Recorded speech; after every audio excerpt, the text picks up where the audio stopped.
What are we allowed to say on this? You could say you could say whatever you want. I love that preface though.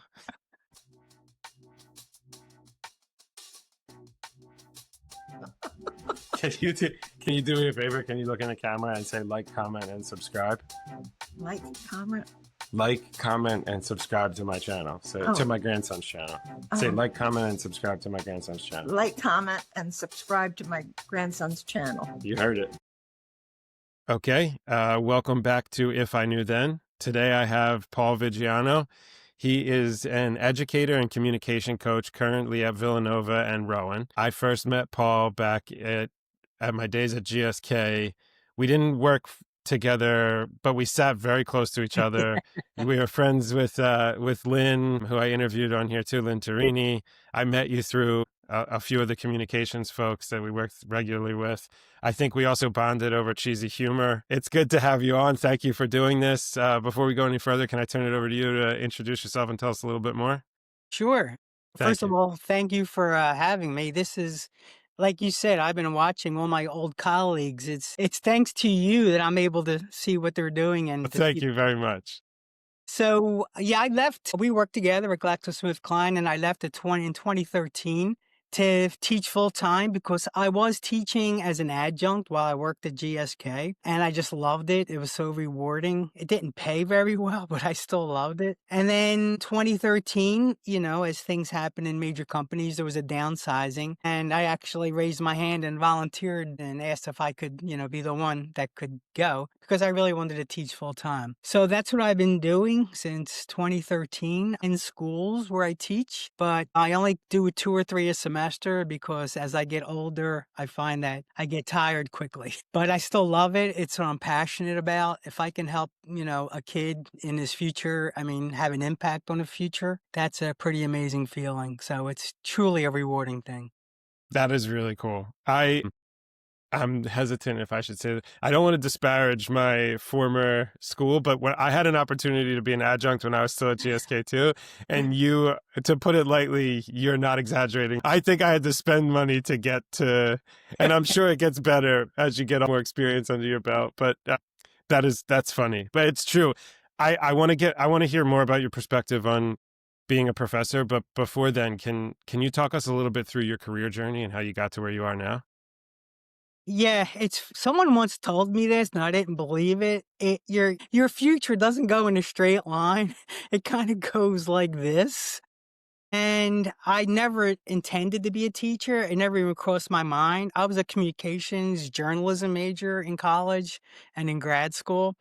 I wanted to be a writer. I wanted to be a reporter. And then a friend of mine said, there's a job opening at GSK and do you want to interview for it? And then I realized that big pharma pays pretty well. So I made the jump to corporate communications and gave up my dreams of being a journalist. And so I was there doing in corporate communications for 20, 22 years. And that's when someone knocked on my door. They were doing in-house classes at Cabrini College for GSK employees, a 7-week accelerated class where employees could, after work, go down to the conference center and get a class, which was a great opportunity for GSK employees, but they couldn't find many people with an advanced degree. So someone came to my office, Larry Cousins, actually his name was, and he worked in learning and development.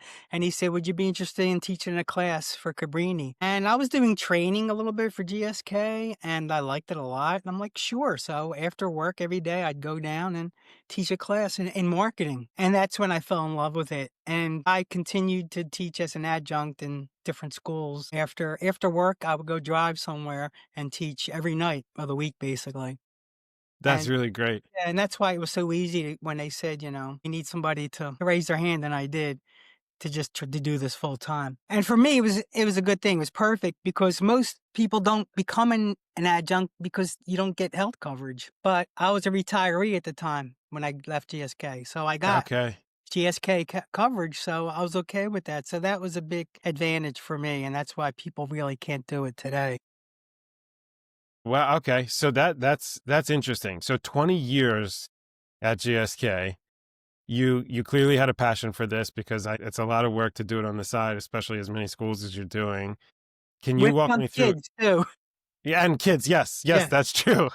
Yes, I didn't do. I can't imagine that actually. I didn't even consider that part yet. So, can you before you got to teaching? 20 years at GSK is a long time. Hmm. You said you started there in communications. Can you walk me through a little bit about your time there? Yeah, sure. So I started in communications for the U.S. pharmaceutical business because that was the biggest business at GSK.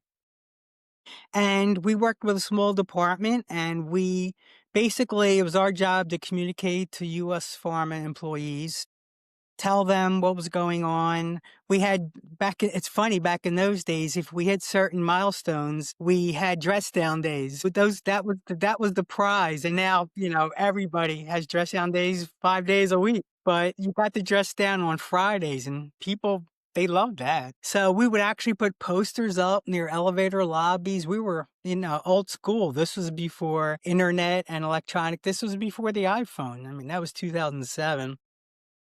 So we did that, and then what happens, like in most companies, they they merge all the different comms departments into one.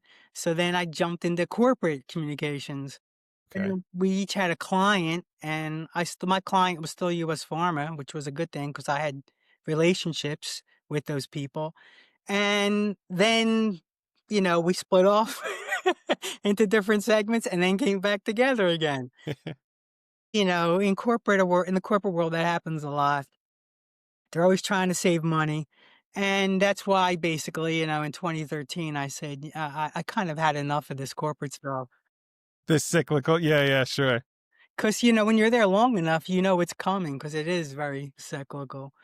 But we did a lot of great things. In U.S. Pharma, we won a ton of awards for the creativity we had. There was one project which I'm extremely proud of because it was my project where, believe it or not, the U.S. Pharma business hit $2 billion in sales. And back in those days, you had $1 billion product. That was amazing. Today, that's absolutely, nothing. But we hit $2 billion in sales, and we were brainstorming for ideas on how we could celebrate this.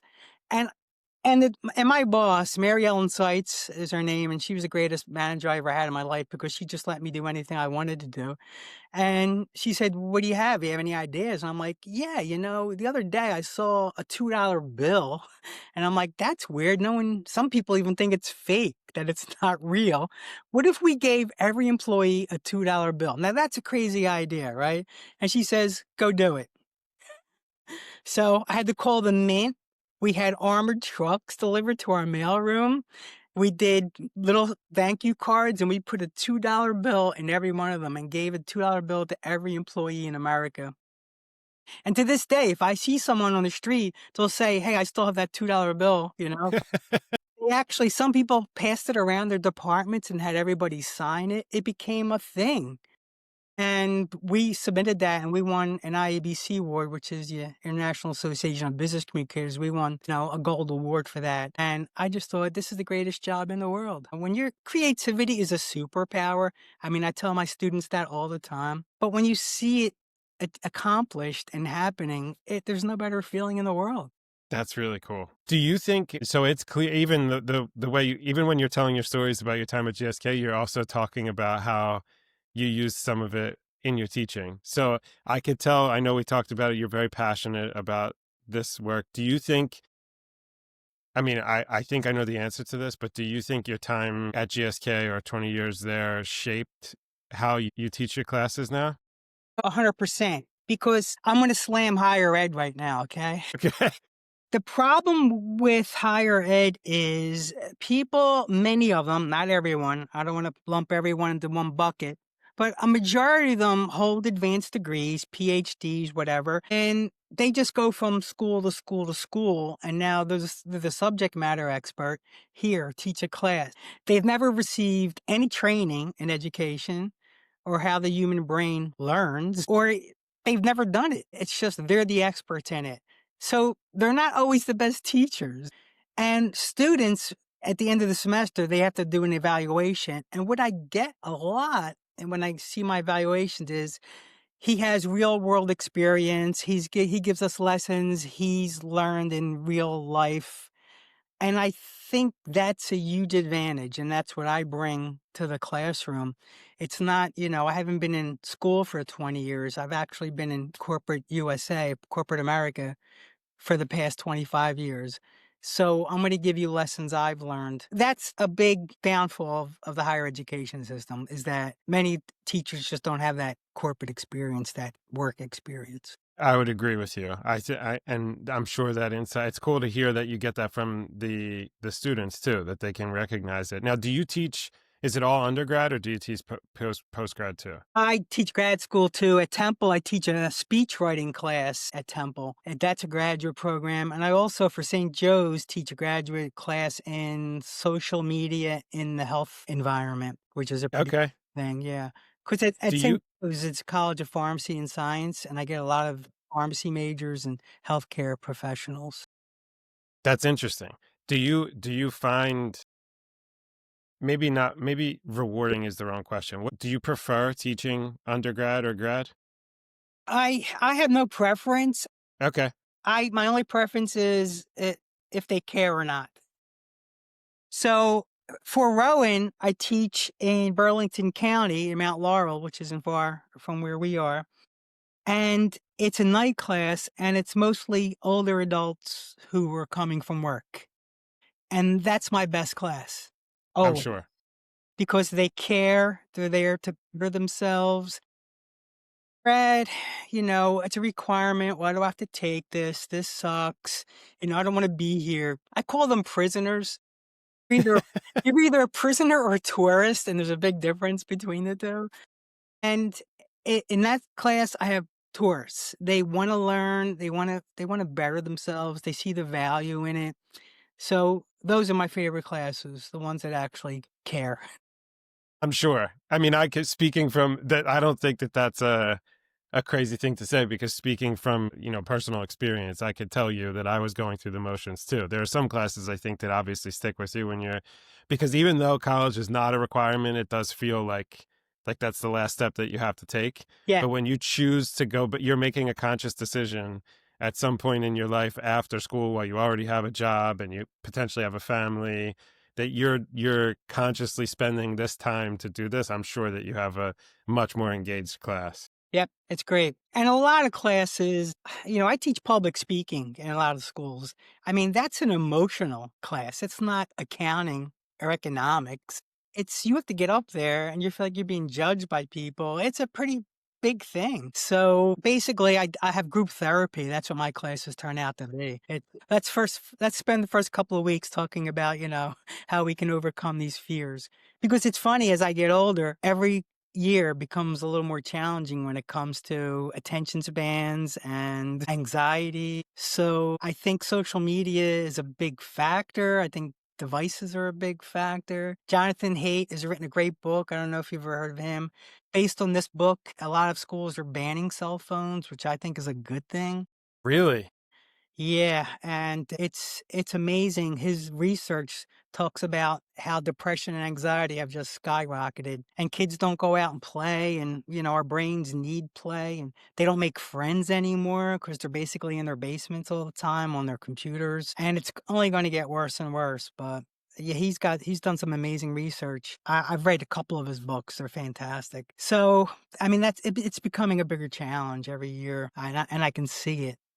That's an interesting perspective from from a professor or someone who's actually seeing this year over year with the kids. I know what you mean, around just from my own children, and they're very young. But the one thing I think that we've tried to be intentional about, I forget what I read, and I'm probably going to butcher this, but it's basically around creativity comes from when you're not forced to be bored, but when there's like the absence of doing something. Now kids have access to everything at every moment. And when if you're in the car, most kids, or a lot of people, just give them an iPad or something to play with while they're in the back seat, versus if not, you could listen to music together as a family in the car, or you have time to decompress. And you don't see, it's cool to see my kids, when we're like, no, sorry, we're not watching something right now, just think of going back to playing with just action figures or dolls or something, and coming up with scenarios in their heads.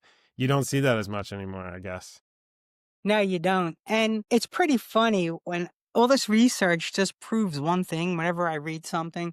We're still, I mean, our brains haven't evolved over 300,000 years. Our brains are still the same brains as when we lived in caves, and we needed to be together to survive. We needed to be social because we would die. So that's never left us. Yet now we're fighting that natural instinct to connect with people, and it's really hurting us. Yeah, you become more isolated. Yeah. People think that they're connecting online and you become much more isolated. So every class I have, we do teamwork, they hate it. We do collaboration, they hate it. But I tell them, you're never going to do your work alone, whatever you're going to do, and you're never going to do your best work alone. Everybody's got a team. I mean, Einstein had Absolutely. a team, right? I mean, Edison had a team. Beyonce's got a freaking team. You're not going to do your best work alone. They hate it because they don't like that. I'm introverted, I'm shy, I'm demure, is what I get a lot now. So I'm like, I'm sorry, we're going to have to do it because this is what employers are saying. Employers are telling us you don't have to go to college anymore because they're not teaching you the right stuff. So I need to teach you the right stuff so you become rich and famous. You become employable. That's great. So this is all super interesting to me. I'm curious. You said it in the beginning that you find teaching to be much more rewarding. Can you expand on that a little bit more? I'll tell you the best thing that happens to me. I don't know if this is true for other teachers, but for me, this is the best thing that could ever happen. A kid graduates 5 years ago, 10 years ago, and I get an email saying, "Oh my God, I just did a presentation and it was phenomenal. I can't thank you enough for everything you taught me." I'm like, "Oh my, you can't pay me enough to feel what I feel when I find out I helped a student 10 years after they graduate." Because that's the biggest problem with education. You don't use what you learn. And if you don't use it, why learn it? It doesn't become valuable. And kids today, even me, I needed to take apart my dryer. I went on YouTube. Yeah. I didn't call a repair person. I'm sorry. I went on YouTube and I took the damn dryer apart and I fixed it. I put it back together again and it didn't cost me a cent. So that's the greatest feeling when someone says, I've helped them in their life. I mean, there's no better feeling than that. That's fantastic. Yeah. So you have an interesting, I mean, the fact that you teach across 10, you said 10 schools, right? Okay. So that's very interesting to me. I don't know if there's a direct answer to this question, but can you give me a little bit of behind the scenes about what does an average day look like for you? It's on the road. Okay. So all right, an average day. So an average day for me, I'm going to give you, I have a prop here, right? For example. So I need to keep a list basically with every school listed on what I am doing that day. If I don't have this, I'll walk into the room and say, what did we do the other day?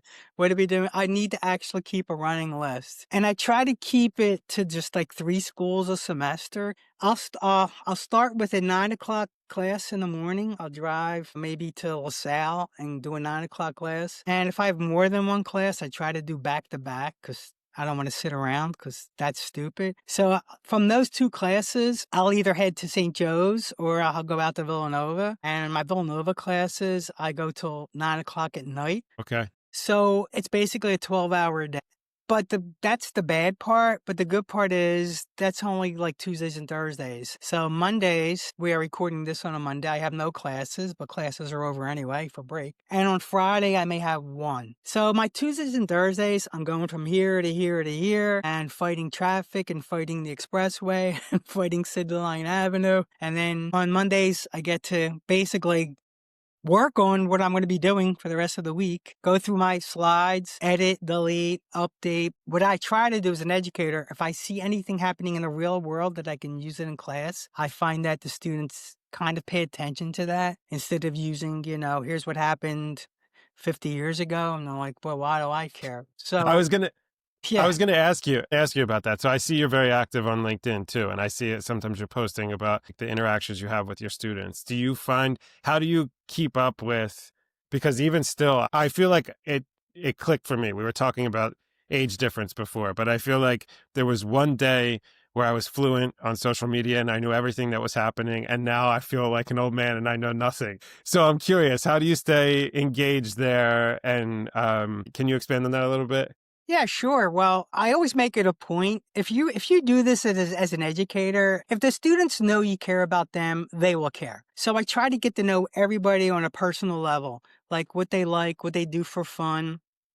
Like at Villanova, I only teach engineering majors most of the time. And, they're either into cars or planes or NASA. So I try to find something that they're interested in. And then I try to brush up on that so that I have something to talk to them about. On LinkedIn, I'm a firm believer in LinkedIn. The young folks don't think LinkedIn is cool, so they don't use it. So in my leadership communication classes, we do a night on LinkedIn and we actually get on our LinkedIn accounts. And that's why you'll see me posting all this stuff, because I'm actually doing that in the classroom, showing them this is what you need to do. So it's hard. I'm a boomer, and sometimes I don't get, like the Kardashians or whatever they watch. Lucky for me, I have a 21-year-old daughter who's into all of that. So I will basically learn from her and say, is it cool that I say this anymore? And you have to keep up. Even emojis, Yeah, emojis go in and out like on a daily basis. You can't do a crying, laughing face anymore because, God forbid, don't do a thumbs up because that's really bad. So I'll ask her and, total honesty, I will ask her and say, hey, Sophia, is this good? No. Say it like this. Okay. that is great. Yeah. There's a lesson there. It's leveraging your personal network, even if it's your younger daughter. Yeah, that's And great. she's a writing major, which is kind of cool, but she knows like how to say things and things that I would never know in a million years. So she Yeah, does, she absolutely. does now. Yeah. That's awesome. She's got her ear to the ground for you. Yeah. Yeah. Okay, so that leads me into the namesake of this. If I knew then, I always frame it as, is there a piece of advice that you wish you had earlier in your career? Or in your case, maybe a piece of advice that you would give your students, something to consider as they're starting their career journey? What are we allowed to say on this? You could say you could say whatever you want. I love that preface though. So the first night of class, no matter what I'm teaching them, I ask them, what are the 3 secrets to a successful life, career, whatever? And, I'll get hands up. It's, study hard. And I'll get another hand, be involved. And I'm like, yeah, they sound great, but I'm going to give you the 3 lessons. If you follow these 3, you will be fine, whether at school, in your relationships, or at work, in your job. The first one is show up. You need to show up. You need to show up for your job. You need to show up for class. Because a lot of students now take a lot of vacation days. I don't feel like going to class today, so they blow it off. Well, if you're not there, you're not going to learn. I don't care if someone's taking notes for you. You need to be there. Same thing for a job. All right. The second one, and they have a problem with this one, is you need to speak up. If you're in class, you need to say something. If you don't agree with it, say, I don't agree with it. Tell us why you don't agree with it. Here's your chance. This is a safe space. You're supposed to share ideas. Let's do it. At your job, if you're in a room with a bunch of people and they don't hear anything from you, you will just disappear. And I don't want you to be invisible. That breaks my heart. Don't be invisible. The third one, and this is the most important, I tried to keep them all S's. You need to give a shit. You need to really care, whether it's the relationship you're in, or whether it's the class you're in, or whether it's the job you're in. If you don't care, nothing else will happen. It's as simple as that. And that's it. You follow those 3, I guarantee you'll be fine. You'll be fine. But you need to do all 3.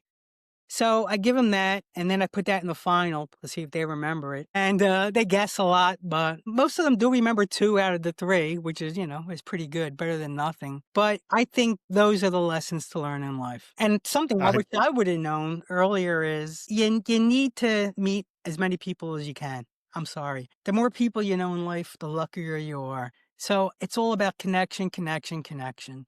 So you're in college now, join a club. Join an organization, get involved. In classrooms, it amazes me that kids spend 15 weeks in a class and don't know the person sitting next to them. That just blows my mind. So we spend a lot of time getting to know each other. So get to know as many people as you can. And that's something I wish I would have learned earlier on in my life, is I don't care if you're on a bus, a subway, and a train, Be the first person to say something. Hey, I noticed that book you're reading. Is it good? And amazing things will start to happen in your life when you start doing that. It's just hard. You need to be brave to take that first step. But I tell my students, you don't want to be sitting next to me on a plane. I'm that guy.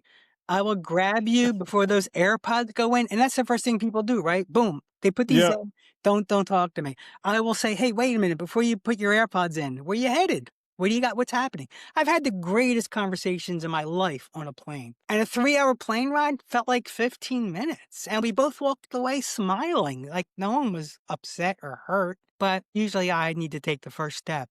And that's the hard part. That's the challenging part. I love that. I think that's great. I got to admit, though, I am guilty of doing like, even if I don't have anything on, I'll put it in and then say, like, oh, oh, yeah. And then put it back in. Even if it's nothing on, that's my defense mechanism. So I Yeah. am guilty of that. But I think that's fantastic insight. Thank you for sharing that. I'm that guy in the neighborhood. I'm the nice dog guy. That's a beautiful dog you have. And I have conversations just because I said that. They'll tell me, it's a shelter. It's a rescue. To me, and then we both go. We actually had social interaction. Yeah. We made a social connection, and our brains love that. Our brains get a hit of dopamine when we connect socially. You do feel better when you have those positive interactions. For Yeah, sure. absolutely. And then you realize people have the same issues as you do. You think you're so, so alone when everyone's facing the same crap you're facing. And I honestly, that's an amazing lesson that can be applied to literally everything, not just you as an individual, but it's the same thing when it comes to work. It's the same thing when it comes to personal relationships. Every time you think that you're special, and I mean that nicely, you're not. Like, I could tell you from a benefits standpoint, there's always a country, there's always a market, there's always someone saying, like, but we do it so differently here. And the answer is you're more alike than you think you are. Mhm. That, yes, there is a little bit that you have to consider when you're thinking about those projects in a different country, whatever. But 80% is the same. And when you see that, it does make it easier to connect. For sure. It's so funny that basically what we've talked about this whole time goes back to Dale Carnegie's lessons. I mean, when did Dale Carnegie write that book, Win Friends and Influence People? Those same lessons apply today. Remember, other people take their viewpoint. Don't let the other person feel that their idea is theirs. Smile, remember their name, be interested in other people. I mean, Dale Carnegie said this stuff 100 years ago. So I think everyone should read that book. I love it. Thank you very much. Sure. But before that was a great If I Knew Then.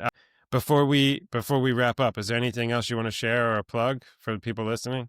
No, I just, once again, I want to thank you for giving, me this opportunity and for me to connect and see my old colleagues because, it's never really about the work, is it? It's really about the people you work with. I mean, anybody can do the work, but it's the interactions you have. Once again, the interactions you have, in the workplace. And I always, I would come over to your side and, hot desk because I was tired of talking to them. And that's why I would hang out with your people over on your side of the floor.